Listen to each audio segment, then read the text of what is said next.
Hello everyone, my name is Natalie and happy Thanksgiving. I'd like to share 9 books that I'm thankful for. While you're watching this video, make sure to comment down below with some books that you're thankful for or had a really big impact on you. The first book I'm grateful for is actually a series, and it is the Percy Jackson and the Olympian series by Rick Riordan. I have the whole series right here. These are actually my childhood copies. So these are ancient. The first 2 books have pages falling out of them if I'm not careful. It's starting to do that on the Titan's Curse. Even if the covers start coming off, I'm still gonna keep them and just tape them up because they're so special, and this is probably one of my favorite series of all time. I was probably in upper elementary, early middle school when I first read these, and I'm pretty sure the series was still kind of in the making at that point. They still had books coming out in the series. But Percy Jackson is what kickstarted my obsession with mythology and retellings of all kinds. To me, Percy and his friends were just so relatable, and I love how humorous the books can be while also dealing with heavy topics like abandonment and the feeling of being unwanted. Difficult family dynamics, sacrifice, loyalty, and having to see the people you love make bad decisions and suffer for it. And these themes became more and more prominent as the series went on and the characters and I both grew up. I also love the friendship in this book. Percy, Annabeth, and Grover have this amazing loyalty and sense of camaraderie. I've also really loved seeing the Camp Half-Blood universe expand in the other series Rick Riordan has written since then. The next book I am thankful for is Time Cat by Lloyd Alexander. It's based on a what-if scenario about cats having 9 lives, but in this book, cats don't have 9 lives themselves. Rather, they can visit 9 different lives or 9 different periods in history. The main character, Jason, is taken by his cat, Gareth, on this wild adventure through time. This book is what got me interested in history and historical fiction in the first place. History and social studies became one of my favorite subjects to learn about in school, and today I'm actually working towards a social studies endorsement along with my English Ed degree. I first read Time Cat sometime in elementary school. I've reread it since then, and I've noticed a lot of cultural stereotypes and places or interactions where a little extra research was needed, and the character development is very basic. However, its flaws don't take away from the fact that it's been pretty influential in my life, especially as a learner. The third book I am grateful for is Matilda by Roald Dahl. I love Roald Dahl books, and Matilda is no exception. If I remember correctly, it was actually the very first book from him that I read. I have very vivid memories of reading this book. I read it with my 2nd grade class, and one day we had some kind of drill. I think it was like the intruder drill, but we had to turn all the lights out and lock the doors and sit against the wall or under our desks. It's taking the administration so long to go to all the rooms and check to make sure the procedures were being followed that my teacher decided we were just going to go back to what we were doing before the drill started, and that was reading Matilda. So she got out her flashlight and started reading to us. We got an all clear signal before we had reached the end of the book, but we were so close we just kept sitting there, and that's how we finished the book. Considering Matilda loves learning and reading, it's no surprise that her character resonated so strongly with a bookworm like myself. Matilda is spirited and determined and kind and a bit daring, and there's something I admired in her. And also, there was the really fun aspect of her powers. Like, what kid wouldn't love a bit of magic in real life? I still love the book, I love the movie as well, and I'm long overdue for a reread.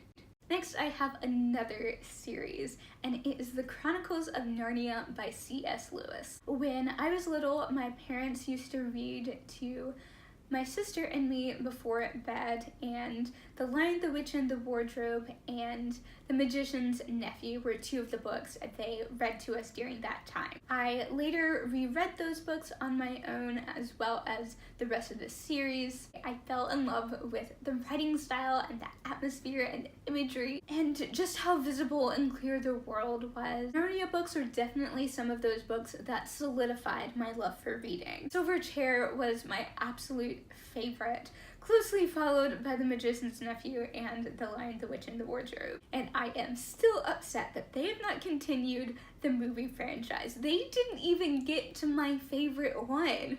And it's really disappointing because I can see it working out so well as a movie. Voyage of the Dawn Treader came out like almost 10 years ago, so Will Poulter is probably too old at this point to reprise his role, and he was such a perfect Eustace Scrub. The fifth book I am thankful for is The Hobbit by J.R.R. Tolkien. The Hobbit is another book that my parents read when I was little, and is one my dad picked out because he loves the series. We actually didn't finish the book at that time because my sister got really scared. I later read it on my own in middle school. We had a bunch of standardized testing days and I needed something to do in case I finished early. I was already really into fantasy by the time I read The Hobbit, and I was probably already into it when my dad read it. Fantasy is pretty common in children's fiction, so it definitely didn't introduce me to fantasy,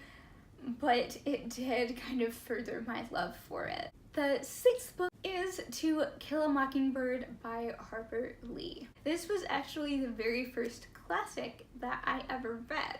It was about 7th or 8th grade. I decided if classics are supposed to stand the test of time and relate across generations and their books were kind of supposed to read, I might as well give it a try myself. To Kill a Mockingbird was what I decided to read. I checked it out of the school library and I fell in love with it. I started reading a lot more classics after that, one of which I will speak about next. I'm thankful for To Kill a Mockingbird because it changed my reading habits and opened me up to new genres. Not to mention it's a powerful book and talks about big themes like racism and how we treat people. Something I've noticed as I've grown older and more aware, and I've seen a lot of people talk about this online as well, is Atticus as a white savior figure in this situation. So I think it's really cool that not only was the intention of the book to call out racism and hypocrisy in the South, especially in Harper Lee's own hometown, but even its flaws further highlight that issue.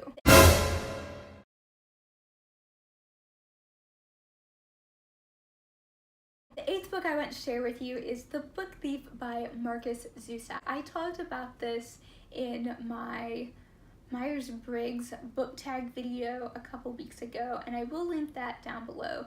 But because I talked about it so much and I'm thankful for it for similar reasons, I'm not going to go as in-depth here.